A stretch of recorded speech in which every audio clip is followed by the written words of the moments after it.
முருகப்பெருமானுக்கு மொத்தம் 3 மயில்கள் இருக்கிறது.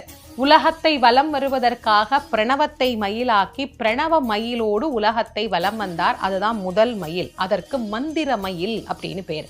சூரனை சம்ஹாரம் செய்வதற்கு புறப்பட்ட போது தேவேந்திரன் மயிலாக இருந்து முருகனை சுமந்தார். அது தேவமயில் அப்படின்னு பேரு.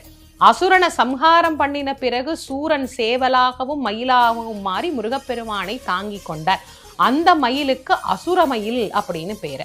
ஆக 3 மயில்ல ஏறி வரக்கூடியவர் முருகன். இது எல்லாத்துக்கும் மேல நம்முடைய மனதை முருகன் ஏறுவதற்கு தகுதியான மயிலாக நாம் மாற்றிக்கொண்டால் நம் மனத்தின் மீதும் அவன் எழுந்தருளி நமக்கு அருள் புரிவார். அதனால்தான் அருணகிரிநாதர் சொன்னார், ஏறுவதற்கு தகுதி உடைய மயிலாக என்னுடைய மனத்தை நீ மாற்றித் தருக, அதில் நீ விளையாடி அருளுக அப்படின்னு முருகப்பெருமான் கிட்ட விண்ணப்பம் செய்கிறார்.